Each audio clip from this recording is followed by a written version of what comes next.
Joaquin Guzman was born in the dust, in a place forgotten by God. La Tuna, Sinaloa, a small village in the mountains, the Golden Triangle. Here, the only crops that paid were opium poppies and marijuana. His father was a farmer, not of corn, of drugs. He was a hard man, a violent man. Young Joaquin learned early, life is cheap, survival is everything. He had little schooling, he didn't need it. The mountains were his classroom, the trade was his teacher. He saw the power that came from the harvest, he saw the fear, he saw the money, and he wanted more. He was short, they called him El Chapo, a nickname that stuck. It meant shorty. But his ambition was tall, a skyscraper. He left his village. He went to work for the big bosses, the Guadalajara cartel. He started at the bottom, a driver, an enforcer. He was smart, he was ruthless. He learned the roots, he learned who to pay, who to kill. He saw the weaknesses in the old system. The bosses were too flashy, too loud. They drew attention. El Chapo was different. He was quiet, a ghost. He moved in the shadows. He built his own network, his own loyal men. His rise was fast, bloody. He understood logistics better than anyone. He was a pioneer. He used planes when others used trucks. He built tunnels under the border when others were still searching for weak points in the fence. He got the product to the Americans faster, more efficiently. The Colombians noticed. The Cali cartel, the Medellin cartel, they gave him their business. He was reliable. He was a businessman. But a businessman who would bury you for a late payment. He was building his own brand, his own legend, one brick of cocaine at a time. The Sinaloa cartel was not just another gang, it was an empire, a federation. El Chapo was its CEO. He ran it like a Fortune 500 company, but with more guns. He forged alliances with other powerful capos. He brought them under his umbrella. He shared routes, he shared profits, he created a super cartel. It controlled everything. From the poppy fields of Sinaloa to the streets of Chicago, New York, Los Angeles. His vision was global, his reach was absolute. He was the invisible hand guiding the flow of narcotics across the hemisphere. He controlled the infrastructure, the ports, the airports, the border crossings. His men were everywhere, in uniforms and in suits, police, politicians, judges. He bought them all. He called it plata o plomo, silver or lead, a choice between a bribe or a bullet. Most chose the silver, it was easier, safer. This network of corruption was his greatest weapon. It made him untouchable. Information flowed to him. He knew when the army was coming. He knew which politicians were a threat. He was always one step ahead. A ghost in the machine. His logistics were legendary. He didn't just use tunnels. He had a fleet of Boeing 747s. He had submarines. He had container ships. He once hid cocaine inside cans of jalapeno peppers. Thousands of cans. Millions of dollars. The shipment crossed the border without a problem. He was creative. An innovator in the art of smuggling. He moved tons of product. Not kilos, tons. So much cash they couldn't count it. They had to weigh it. Forbes magazine listed him as a billionaire, one of the most powerful men in the world. In 1993, the law finally caught up with him. For a moment, captured in Guatemala, extradited to Mexico, sentenced to 20 years, sent to Puente Grande, maximum security, or so they called it. For El Chapo, it was not a prison. It was a palace, a base of operations. He ran his empire from behind bars, cell phone in hand, constant contact with lieutenants. The drugs kept flowing, the money kept piling up.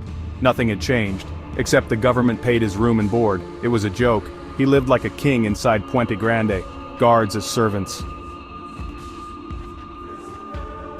Parties and smuggled contraband, Viagra, expensive liquor, entire bands playing. He was the boss of the prison. Other inmates feared him. Guards respected him. He corrupted the whole system from the inside out. The prison protected him. It was his fortress. Safe from rivals. Safe from the American DEA. He had everything he needed.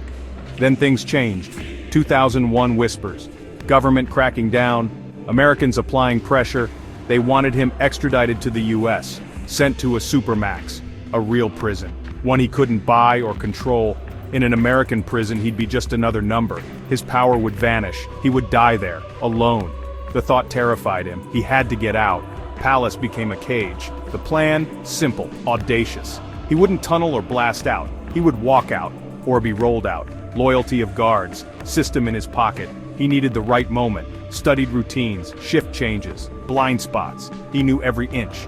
The night was January 19, 2001. A night like any other. A plan was in motion. The key player was a maintenance worker. But this cart was special.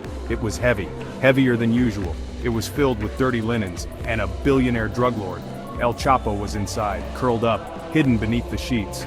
The guards on duty that night saw nothing, heard nothing, no one stopped him. Why would they? It was just laundry. The cart was loaded onto a truck waiting in the parking lot. The truck drove away, slowly, calmly. No alarms were raised.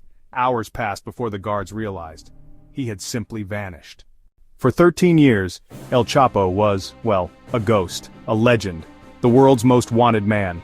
He moved between safe houses in the mountains of Sinaloa, protected by his people, protected by his army of sicarios. The hunt for him was relentless.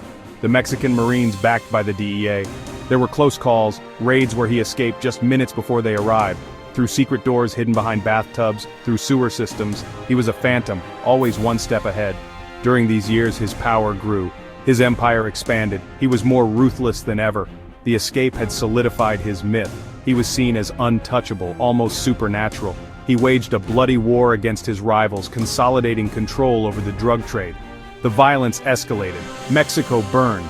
But El Chapo remained in the shadows, directing operations, counting his billions. He was the puppet master, and the entire country was his stage. His obsession with communication was his weakness. He used BlackBerry phones. He thought they were secure. He was wrong. The Americans were listening. They were tracking his every move.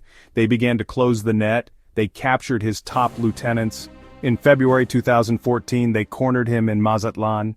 He was sent to Altiplano, the most secure prison in Mexico. This time, there would be no parties, no cell phones. He was under 24-hour surveillance. The system was foolproof. The government declared that an escape was impossible. For El Chapo, impossible was just a challenge. The moment he arrived, the planning began. His sons, his engineers got to work on the outside. The plan was a masterpiece of engineering and audacity. They bought a small plot of land over a mile from the prison. They built a half-finished house on it, a cover. Then they started digging. For months, a team of miners worked. They dug a tunnel, 30 feet underground. It was not a simple hole. It was a sophisticated tunnel, ventilation, lighting, a motorcycle on rails, modified to run in the low-oxygen environment. It was a subway built for one person, and its destination was Cell 20, Block 2. On July 11, 2015, El Chapo knew it was time. He paced in his cell. He went to the shower area. In the floor of the shower, his men had cut a hole. He crouched down and disappeared, leading directly into the tunnel. He dropped down, landing on the motorcycle. He sped through the underground passage towards freedom. It took him minutes. On the surface, the guards watched the monitor. They saw an empty cell. They waited and waited. For 25 minutes, they did nothing. When the alarm was raised, it was chaos and disbelief. They found the hole in the shower. They followed the tunnel.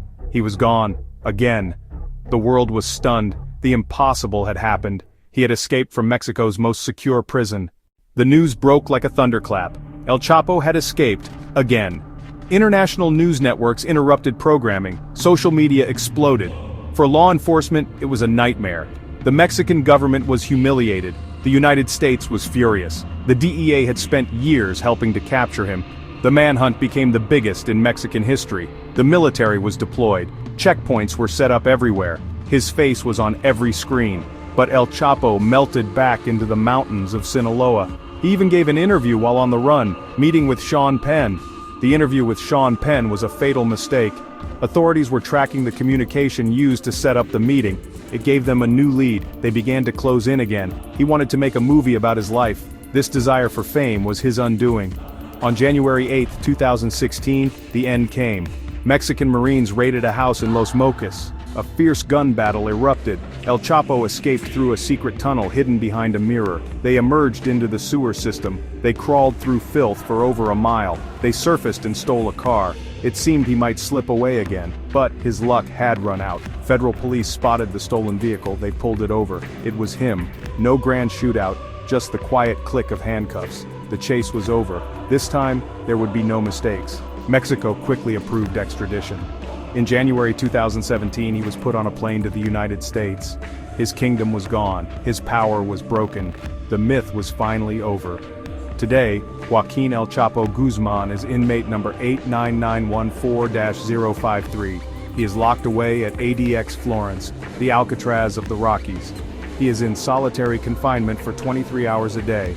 There are no tunnels here, no corrupt guards to bribe, no laundry carts to hide in. His two escapes are now just a story, a legend of a man who built an empire, bought a country, twice vanished from the hands of the law, only to be brought down by his own ego. The king is in a cage he can never leave.